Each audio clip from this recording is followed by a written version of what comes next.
Hello साथियों, कैसे आप सभी लोग। आशा करते हैं आप सभी लोग अच्छे होंगे। तो आइए इस वीडियो लेक्चर में बात करेंगे UP TET practice set math का। UP TET practice set number ये अपना जो है 10 प्रैक्टिस सेट नंबर है। तो 10 प्रैक्टिस सेट नंबर को ध्यान से देखेंगे, और अगर इसके पहले के 9 प्रैक्टिस सेट नहीं देखे चैनल के प्ले लिस्ट में जाके जरूर देखें। तो आइए देर न करते स्टार्ट करते हैं। पहला सवाल, एक व्यक्ति 6 किलोमीटर प्रति घंटे की चाल से एक वर्गाकार मैदान के विकर्ण को 3 सेकंड में पार कर लेता है। इस मैदान का क्षेत्रफल कितना है?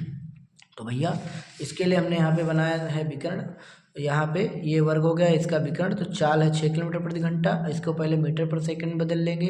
तो 5/18 से गुणा करेंगे, 6×3 = 18, 5/3 मीटर पर सेकंड। समय है 3 सेकंड। दूरी बराबर चाल गुणे समय, चाल 5/3 और गुणे समय 3, 3 से 3 कट गया तो 5 मीटर आ गया। वर्ग का विकर्ण आ गया a√2 बराबर 5 मीटर। तो a बराबर निकालेंगे तो 5/√2। तो अब हमको निकालना है वर्ग का क्षेत्रफल जो होता है भुजा स्क्वायर ए स्क्वायर। तो भुजा का स्क्वायर करेंगे यानी 5/√2 का स्क्वायर, तो ये आएगा 55 और नीचे √2 का हो जाएगा 2। यही मिस्टेक कर दिए थे तभी अभी वीडियो बना रहे थे तो उसमें ये गलती हो गई थी, मैं आंसर नहीं आ रहा था, तभी हमने फिर पुनः से वीडियो स्टार्ट किया तो थोड़ा जल्दी समझा दिया। तो 25 से इसको जब भाग करेंगे तो 12.5 आएगा। ठीक, 25 से भाग करेंगे यानी 25 का आधा कितना होगा? 12.5 वर्ग सेंटीमीटर होगा, जो कि राइट आंसर आपको दिया गया है। कौन सा? ये डी विकल्प, 12.5 वर्ग मीटर। नेक्स्ट क्वेश्चन नंबर देखते हैं। किन्हीं दो प्राकृतिक संख्याओं का योग 48 हो तो उप संख्याओं का अनुपात कदापि नहीं हो सकता। अगर दो संख्याओं का योग 48 है तो वो, अगर ये अनुपात है तो अनुपात के योग से इस कटना चाहिए। इसको 7×5 = 12 से कट जाएगा, 12×4 = 48, 5×3 = 8 से भी कट जाएगा, 8×6 = 48, 6×2 = 8 से भी कट जाएगा, 8×6 = 48। लेकिन ये 2 और 5 का योग तो 7 होगा, 7 से 48 नहीं कटेगा, इसीलिए ये अनुपात कभी भी 2:5 नहीं होगा। 2:5 का प्रतिशत कितना होगा? प्रतिशत मान कितना होगा? तो 2:5 का मतलब 2/5 और प्रतिशत का मतलब 100। 5 कट जाएगा, 20×5 100, 20×2 40%। इसका राइट आंसर आ जाएगा। ये तो फटाफट लग जाएंगे। दो प्राकृतिक संख्याएं 6:11 में, इनका लासा इतना है तो मासा बताओ। देखो प्राकृतिक संख्याएं 6:11 के अनुपात में है और इनका कह रहा है लासा जो है वो है 462 और पूछ रहा है मासा या CF। तो फार्मूला क्या होता है लासा का? फार्मूला होता है LCM बराबर 6×11, मतलब जो A और B जो संख्याएं हैं और साथ में HCF, ये फार्मूला होता है। तो LCM कितना है? 462, 6×11 × HCF निकल आएगा। मैंने CF निकालने के लिए 462 को 11×6 से भाग करेंगे। 6 से इसको पहले 11 से काटेंगे, 11×4 = 44, 11×2 = 22 और 6×7 = 42। तो मासा कितना आ जाएगा? CF कितना आ जाएगा? 7, जो कि यहाँ पे राइट आंसर दिया है विकल्प नंबर डी में। 36 आमों का मूल्य इतना है तो 56 आमों का मूल्य क्या होगा? 36 आमों का मूल्य 288 रुपया है। 36 का 56 का पूछा है तो इसको काट देंगे, पहले 6 से काट देंगे या तो 4 से काट लें। 4×9 = 36, 4 से 28 और 4×2 = 8, 9×8 = 72, 8 से इसको गुणा करेंगे, 8×6 = 48, यहाँ से लगे 4, 8×5 = 40, 4 = 44, 448 रुपया यहाँ पे राइट आंसर आएगा, जो कि विकल्प नंबर डी में है। दो भाइयों की आयु का योग तथा अंतर, दोनों ही ऋण संख्याएं, बड़े की उम्र 23 साल हो तो छोटे की उम्र कितनी होगी?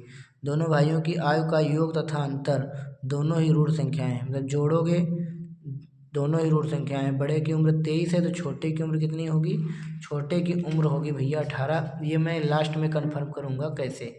यदि एक संख्या से 1/2 घटाया जाता है और तत्पश्चात 1/2 से गुणा किया जाता है तो संख्या 1/8 में बदल जाती है। देखिए, यदि एक संख्या को एक संख्या से 1/2 घटाया जाता है और घटाने के बाद 1/2 से गुणा किया जाता है तो वो 1/8 में बदल जाती है। तो इसको सॉल्व करेंगे, 2×4 = 8, ये होगा 1/4, x बराबर 1/4, माइनस का 1/2 धर जाएगा, प्लस का 1/2, 2 × 1 = 2, 4 × 1 = 4, 4×2 = 6, 4×2 = 8, यानी 2×3 = 6, 2×4 = 8। संख्या आएगी 3/4। संख्या आएगी भैया 3/4, जो कि राइट आंसर है आपका पहला। काजोल 1 घंटे में एक किताब का 1/3 भाग पढ़ती है। वह किताब को इतने घंटे में पढ़ती है, इस किताब का कितना भाग पढ़ने को शेष बचता है? देखिए, काजल 1 घंटे में एक किताब का 1/3 भाग पढ़ती है। तो 1 घंटे में कितना पढ़ती है? 1/3 भाग। ठीक, मतलब 3 में से 1 भाग। और वह किताब को 2 से 1/5 घंटे पढ़ती है। 2 सही 1/5 घंटे, माने 5×9 = 10, 11/5 घंटे। कितना पढ़ती है? 11/5 घंटे। तो 1 घंटे में इतना, तो 11/5 घंटे में इतना, माने 11/5 × 15। तो इस किताब का कितना भाग पढ़ने को शेष बचता है? तो कितना भाग इसका जो है पढ़ने को शेष मिलता है? तो 11 भाग तो पढ़ लिया, 15 में से 11 गया, 4/15, मैंने 4 भाग शेष रह जाता है 15 भाग में से। 3 × 5 = 15, 5 × 1 = 5, तो 4/15 राइट आंसर आएगा। देख लेता हूँ इसका आंसर भी। 8 का कौन सा विकल्प आ रहा है? 6, 7, 8 का सी, ठीक सही है। अब नेक्स्ट देखते हैं। यहाँ पर 2 अंकों वाली संख्या के अंकों का योग 9 है, संख्या में 27 जोड़ दिया जाए तो क्रम उलट जाता है। देखो इसको ऑप्शन से करेंगे। 2 अंकों वाली संख्या के दोनों अंकों का योग 9 है। 7, 2, 9, 6, 3, 9, 8, 6, 3, 9, 5, 4, 9, ठीक। इस संख्या में 27 जोड़ दिए तो अंकों का क्रम उलट जाता है। 54 है, अगर इसमें 27 जोड़ेंगे तो 7, 4, 11 आएगा, और 7, 4, 11, 1, 5, 2, 7, 1, 8, 81, तो ये तो बदला नहीं। 27 में 27 जोड़ेंगे तो 54 होगा, ये भी नहीं बदलेगा। 63 में 27 जोड़ेंगे तो 7, 3, 10 हो जाएगा, ये भी नहीं होगा। 36 में 7, 6, 13, हाँ इसको जोड़ेंगे तो यही हमारा राइट आंसर आएगा। 36 में जब 27 जोड़ेंगे तो 7, 6 आएगा, 13 हासिल चला 1, 3, 2, 5, 1, 6, 63 हो जाएगा, ठीक। राइट आंसर होगा सी विकल्प। n के विषम पूर्णांक होने पर निम्नलिखित संख्याओं में से कौन एक सम पूर्णांक है? अगर n की जगह हम विषम ले लें, जैसे हमारा विषम ले लेते हैं कितना, 1, 3, 5, 7, ये सब विषम संख्याएं हैं। 1 ले लिया, हमारे पास में 3n - 8 लिखा है, तो अगर 1 ले लेंगे, 1 ले लें या फिर 3 ले लेते हैं, ठीक। 1 ही ले लेते हैं तो 3 × 1 = 3, 8 से 3 जाएगा तो 5 बचेगा, तो ये तो सम पूर्णांक नहीं आएगा। दूसरा 5n² + 4 लिखा, तो 5 × 1 = 5, 4, 9, ये आ जाएगा, ये भी सम पूर्णांक नहीं आया। फिर है 3n² + 5, इसका 3 × 1 = 3, 5, 3, 8, ये तो सम पूर्णांक आ गया। 4n² + 5, तो ये 4 × 1 = 4, 5, 9, तो ये विषम है, तो हमें तो सम पूर्णांक पता करना था। हमारा आ गया 3n² + 5, ये सी विकल्प। अगला देखते हैं 11 नंबर। किसी संख्या की 2/3 का 3/4 80 है, तो संख्या का 30% क्या होगा? करेक्ट, किसी संख्या की 2/3, मान लिया संख्या x है, इसका 2/3 यानी 2/3, 2/3 का 3/4 में 3/4, 80 है। अब इसको काट लेंगे तो 2 दूनी 4, 3, 3 कट गया, तो 8 दूनी 16, x का मान आ जाएगा 160। 160 का 30% पूछा, यानी 30/100, 2 जीरो से 2 जीरो कटे गए, तो 16 आएगा 48, जो कि यहाँ पे राइट आंसर है अपना बी विकल्प। 12 नंबर। दी गई आकृति में x और y के मान कितने होंगे? x और y के मान पूछे गए हैं, यहाँ पे कितने होंगे? तो भैया ये तो हो गया 50, और यहाँ पर ये हो गया शीर्षाभिमुख कोण आपस में बराबर होंगे, तो y का तो 80 होगा, और ये 80 होगा तो ये कितना होगा? त्रिभुज के तीनों कोणों का मान 180 अंश होता है, तो 180 में से 100 चले जाएँ, 80 चले जाएंगे, 100 बचेगा, 100 में से 50 चलेगा तो ये भी 50 बचेगा, मैंने x का मान 50 और y का 80, x का 50, y का 80, यहाँ पर राइट आंसर आएगा ए विकल्प। मूल्यांकन प्रक्रिया के मुख्यतः कितने सोपान होते हैं? तो 2 सोपान होते हैं, याद करना पड़ेगा। प्रथम 5 धन ऋण अभाज्य संख्याओं का योग कितना होगा? प्रथम 5 धन भी हों, प्लस में भी हों और ऋण भी हों, उनका में अभाज्य संख्याएं हों, उनका योग कितना होगा? तो 5 अभाज्य संख्याएं कौन कौन सी होंगी? अभाज्य संख्याएं जो है कौन कौन सी होती हैं? 2 हो गई अभाज्य संख्या, 3 हो गई, 5 हो गई, 7 हो गई। कितनी संख्या जोड़ना है? 5, 7 और 7 के बाद 9 तो होगी नहीं, 7, 2, 9, 2, 11, 11 होगी, तो 3, 2, 5, 5, 10, 10, 7, 17, 17, 1, 18, 18, 10, 28 इसका राइट आंसर आएगा, जो कि विकल्प नंबर सी में दिया गया है। 15 नंबर। यदि 51 व्यक्ति कुछ भोजन को 50 दिन में खा सकते हैं, तो 50 व्यक्ति उसी भोजन को कितने दिनों में खा सकते हैं? 51 व्यक्ति 50 दिन में खा सकते हैं, तो 50 व्यक्ति कितने दिन में खा सकते हैं? तो 51 दिन में खा जाएंगे, ठीक। कि इसको चेक कर लेते हैं आंसर को। 15 नंबर का बी, 15 का बी ठीक राइट आंसर है यहाँ पे, ये हो गया 15 का बी।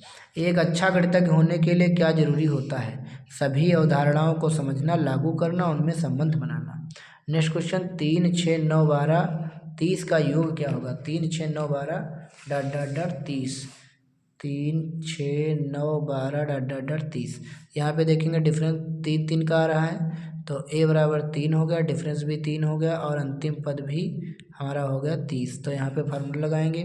पहले तो n निकालेंगे, n कितने होंगे, तो n निकालने के लिए क्या फार्मूला लगेगा, यहाँ पे 30 माइनस 3 माने कितना बचेगा 27 और बटे यहाँ पे कितना, चलो मैं फार्मूले से इसको लगाऊंगा नेक्स्ट पेज पे, थोड़ा आप लोग वेट कर लेंगे। यहाँ पे 3 6 9 12 डॉट डॉट डॉट 30। तो पहले तो n निकालेंगे, ए एन का फार्मूला होता है a plus n minus one into d. A n कितना है 30 और यहाँ a कितना है 3 प्लस एन माइनस वन और डी भी कितना है 3 का ही डिफरेंस है। तो 30 में से 3 चला जाएगा 27 बचेगा, एन माइनस वन 3 3 9 27, तो एन आ जाएगा माइनस वन इधर जाएगा प्लस वन तो 10 आ जाएगा। अब मुझे यस 10 का फार्मूला लगाना है। एस एन का फार्मूला होता है एन बटे two a plus a n, ये फार्मूला लगा देंगे तो 10/2 और a का मान है 3 और अंतिम पद है 30। तो ये चला जाएगा 5 बार और ये 30 3 हो जाएगा 33, 5 या 15, 5 या 15 1 16, 165 इसका राइट आंसर आने वाला है। कहाँ है अभी क्वेश्चन लास्ट, जो कि इनमें से कोई नहीं होगा, ठीक, इनमें से कोई नहीं आएगा। डी विकल्प 17 का चेक करता हूँ, डी विकल्प बिल्कुल राइट आंसर। नेक्स्ट देखते हैं क्वेश्चन नंबर 18। किन्हीं दो संख्याओं का अनुपात 5:6 है, उनका मासा 12 है, संख्याओं का लासा बताना है। तो लासा का यही फार्मूला होता है एलसीएम का, एचसीएफ गुणे ए गुणे बी, मतलब जो अनुपात है। तो 5 छक्का 30 और 12 की गुणा कर देंगे तो 12 36, 360 इसका राइट आंसर आएगा डायरेक्ट। 10 15 और 20 का लासा क्या होगा, 10 15 और 20 का लासा यही निकाल देंगे। 10 15 और 20 का लासा 5 से काट दें, 5 दूनी 10, 5 या 15, 5 चक्कू 20, 2 कम 2, 3 2 दूनी 4, 3 दूनी 6, 6 दूनी 12, 5 60, तो 60 इसका राइट आंसर आएगा, जो कि विकल्प पहले में है। किसी त्रिभुज के कोण 3 7 8 के अनुपात में है, सबसे बड़ा कोण क्या होगा। तो त्रिभुज के तीनों अंतःकोणों का मान 180 अंश होता है। 7 3 10 8 18, 18 180 कटे तो 18 दहम कटेगा, 10 आएगा। बड़ा कोण 8 है तो 8 दहम 80 इसका राइट आंसर आएगा। तो ऐसे लगा देंगे। एक घड़ी 820 रुपये में बेचने पर उतना ही लाभ होता है जितना 650 में बेचने पर हानि होती है। तो इसका क्रय मूल्य कितना होगा, तो इन दोनों को जोड़ के आधा कर देंगे। देखो 8 6 14, 1400 का आधा 700 होगा और 50 भी 70 का आधा 35 होगा, तो 735 इसका राइट आंसर आएगा बीचों बीच में। एक संख्या 6 2 5 3 2 9, इतनी बड़ी संख्या 6 से कट जाएगी, तो यहाँ पर एक की जगह बड़ा अंक क्या आएगा, 62 53 29 15, 62 53 29 15 और 62 53 29 15, फिर ए दिया है तो कह रहा 6 से काटना इसको। तो 6 से जो कट जाएगी, जो 2 और 3 से कट जाएगी संख्या, तो यही पहले तो इसका जो है 2 से देखेंगे और बड़ा अंक कौन सा आएगा, 5 6 8 9, 4 ऑप्शन दिए 5 6 8 9। देखो पीछे अगर 2 से काटना है तो पीछे 9 तो आएगा नहीं, ना तो 5 होगा, 6 और 8 हो सकता है। अब 3 से कटने का तो यहाँ पे चेक करेंगे, तो 3 से काटो 6 कट गया और 9 कट गया, ये तो ए है। और यहाँ पर 5 1 6 कट गया, 5 3 यहाँ पे 5 3 8 8 2 10 और 10 2 12, ये भी कट गया 3 से। अब बचा तो 3 से काटना तो 8 तो होगा नहीं, तो 6 होगा इसका राइट आंसर, 3 दूनी 6, तो राइट आंसर कितना होगा 6। किसी घनाभ की 3 संलग्न फलकों के क्षेत्रफल क्रमशः ए बी सी हैं, इसका आयतन कितना होगा। घनाभ की फलकों के क्षेत्रफल, घनाभ की 3 संलग्न फलकों के क्षेत्रफल क्रमशः, घनाभ है और घनाभ का क्षेत्रफल दिया गया है, ये होता है घनाभ, ये तो घन है, घनाभ थोड़ा बड़ा होता है इस तरीके से, ये हो गया घनाभ। और घनाभ की 3 फलकों का मतलब 3 भुजाओं का क्षेत्रफल दिया है कितना, ए स्क्वायर बी स्क्वायर और मतलब ए बी सी, ए बी और सी, ये क्षेत्रफल दिया है। तो कह रहा है इसका आयतन हमको निकालना है 23 नंबर। तो इसका आयतन क्या होगा, घनाभ का आयतन क्या होता है, यहाँ पे √ABC, इसमें जो है विकल्प नंबर भैया सी दे रहे हैं, कितना दे रहे हैं, सी विकल्प नंबर। और इसको हम लोग कैसे देखेंगे, अभी बता रहे हैं। घनाभ की 3 फलकों के क्षेत्रफल दिए हैं, तो हमें फार्मूला दिया गया है घनाभ का आयतन, लंबाई गुणे घनाभ का आयतन क्या होता है, लंबाई गुणे चौड़ाई गुणे ऊंचाई, अगर मैं इसको ऐसे भी लिख सकता हूँ under root l square b square h square, क्योंकि अंडर रूट हटेगा तो सबके स्क्वायर हट जाएंगे, तो मैं इसको इस तरीके से भी लिख सकता हूँ। तो यहाँ पर इसको मैं इस तरीके से भी लिख सकता हूँ मिला के l b b h h l, वही चीज़ लिखिए h square b square l square. फिर इसके बाद में जो है यहाँ पर एक भुजा का क्षेत्रफल मैंने लंबाई चौड़ाई ए हो गया, चौड़ाई ऊंचाई बी हो गया, ये भी क्षेत्रफल है और ये भी क्षेत्रफल है, तो under root a b c इसका राइट आंसर आ जाएगा।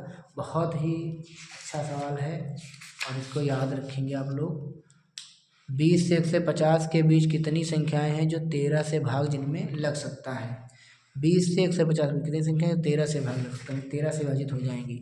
एक तरफ लिखेंगे 20 और एक तरफ लिखेंगे 150। 13 से भाग करेंगे 13 13 दूनी 26, 26 से शुरू होंगे 13 तिया 39, 13 चक्कू 52 और यहाँ ख़त्म कहाँ पे होंगी 150 को 13 से भाग करेंगे तो 13 कम 13 बचेगा 5 2 13 कम 13 7 7 घटा दो इसमें से तो कितना बचेगा 10 में से 7 गया 3 143 143 पे ख़त्म होगी संख्या। तो इसमें कितनी संख्या है तो ए बराबर 26 और डी बराबर यहाँ पर 13 डिफरेंस रहेगा और अंतिम पद कितना है 143।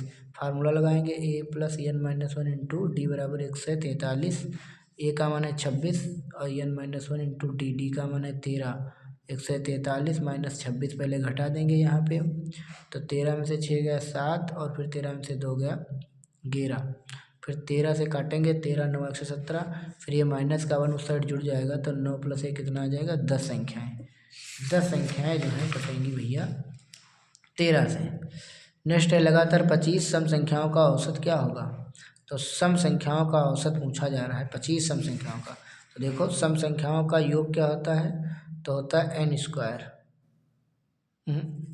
सम संख्याओं का औसत क्या होता है सम संख्याओं का योग, विषम संख्याओं का होता है एन स्क्वायर और प्राकृतिक संख्याओं का होता है एन प्लस वन बटे टू और सम संख्याओं का होगा एन प्लस वन, एन और n plus one, n plus one, ये होगा सम संख्याओं का योग। अब 25 सम संख्याओं का अगर औसत निकालना तो एन से भाग कर देंगे तो एन प्लस वन ही बचेगा, यानी 25 पूछा है तो 25 से कितना आ जाएगा 26 राइट आंसर इसका आएगा। औसत पूछा है तो 26 आएगा। 25 नंबर का आंसर भी बिल्कुल राइट आंसर है।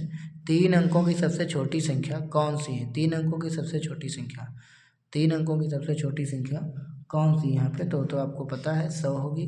भिन्नों का योग पढ़ाते समय शिक्षक को नीचे दी गई हुई त्रुटि ज्ञात हुई, इस स्थिति में शिक्षक को क्या करना चाहिए? 1/2 प्लस 1/3, 3 एक कम 3 2 5 बटे 6 आना चाहिए, जबकि 2/5 जोड़ दिया गया सीधा जोड़ दिया गया है। तो इसके लिए क्या करना चाहिए? तो इसके लिए लघुत्तम समापवर्तन मैंने लासा की अवधारणा को समझाने में बच्चों की सहायता करनी चाहिए। कोई धन 20% वार्षिक साधारण ब्याज की दर से कुछ वर्षों में 5 गुना हो जाता है, ब्याज की दर उतने ही समय में 8 गुना हो जाएगी। मैंने कह रहा है कि कोई धन 20% वार्षिक साधारण ब्याज की दर से दर दे दी गई कुछ वर्षों में 5 गुना हो जाता है, तो कितने % वार्षिक ब्याज की दर से उतने ही समय में 8 गुना हो जाएगी। तो भैया इसके लिए एक फार्मूला भी दिया गया है और फिलहाल मैं आपको 2 तरीके से बताऊंगा इस सवाल को। यहाँ पे एक तो फार्मूला दिया गया है R2 बराबर N2 माइनस N1, नीचे N1 माइनस 1 और इंटू दिया गया है R1। तो ये R1 क्या है? R1 है जो पहले रेट दी गई है, रेट दी गई है 20% और कह रहा है कि दर से कुछ वर्षों में 5 गुना, यानी पहले दिया गया है 5 गुना हो जाएगी, मतलब कब कह रहा है 8 गुना हो जाएगी, मतलब 8 गुना ऊपर और 5 गुना नीचे, मतलब N1 का मान 5 दिया है तो 8 में से 1 जाएगा 7 और 5 से जाएगा 4 और 20%, तो 4 पंचे 20 और 5 सते 35%, तो इसका यही राइट आंसर है 35%। ठीक, तो अभी मैं सरल तरीका भी बता रहा हूँ आपको 35%। ठीक, सरल तरीका यही है कि जैसे आपसे पूछा गया साधारण ब्याज की दर से कुछ वर्षों में 5 गुना हो जाती है, तो 5 गुना कह रहा है तो उसका एक कम लिख दीजिए 4, फिर भैया कह रहा है कि कितने दर से 8 गुना हो जाएगी, तो 8 का कम लिख दीजिए 7 और जितना % दिया है उससे कर दीजिए गुणा, तो रेट सेकेंड आ जाएगी 4 पंचे 20 5 सते 35%। आशा करते हैं ये ज़रूर समझ में आ रहा होगा। यहाँ पे नेक्स्ट क्वेश्चन देखते हैं 29 नंबर, यदि किसी वर्ग के विकर्ण के 2 गुना कर दिया जाए तो भाई यहाँ पे है, यदि किसी वर्ग के विकर्ण को 2 गुना कर दिया जाए तो उसका जो है क्षेत्रफल क्या होगा। तो उसका क्षेत्रफल क्या होगा देखेंगे। इसका जो है राइट आंसर दे रहे हैं पहला ही, दिए गए वर्ग के क्षेत्रफल का 4 गुना। कैसे, चलो मैं बताता हूँ। वर्ग के विकर्ण को, जैसे ये वर्ग है हमारे पास और वर्ग के विकर्ण होता है a√2। अब विकर्ण को कह रहा दोगुना कर दो तो ये हो जाएगा 2√2a। और अब पहले क्षेत्रफल निकालते तो कितना होता a²। अब क्षेत्रफल निकाल के देखेंगे तो कितना आएगा, देखेंगे वैसे विकर्ण कितना होता है a√2। अब इसको अगर दुगुना करेंगे ठीक, तो क्षेत्रफल कितना आएगा, तो क्षेत्रफल हो जाएगा इसको भाई वर्ग करेंगे। 1 मिनट, यहाँ से देखोगे भुजा निकलती है, भुजा इसमें होती है a, भुजा कितनी होती है a। और जब इसको दोगुना करेंगे तो भुजा भी कितनी हो जाएगी 2a। तो ये हो जाएगा 4a², यानी इसका चौगुना हो जाएगा, मतलब 4 गुना क्षेत्रफल हो जाएगा। ठीक, चलिए यहाँ पे देखते हैं कि लास्ट प्रश्न, किसी घन का पृष्ठीय क्षेत्रफल 96 वर्ग सेंटीमीटर है, इसकी भुजा की लंबाई क्या होगी। घन का पृष्ठीय क्षेत्रफल 96 वर्ग सेंटीमीटर। घन का पृष्ठीय क्षेत्रफल होता है 6a², 96 दिया है, 16 छक्का 96, तो भुजा आ जाएगी 4 चक्कू 16, 4 सेंटीमीटर। तो भाई यही पूछा था इसमें, भुजा कितनी होगी, तो 4 सेंटीमीटर। 30 का ए यहाँ पे देख लीजिए। तो चलिए आशा करते हैं ये जो है प्रैक्टिस सेट बढ़िया समझ में आ रहे होंगे। मिलते हैं सबसे नेक्स्ट वीडियो में, तब तक के लिए आप सभी का बहुत बहुत धन्यवाद। Thank you so much.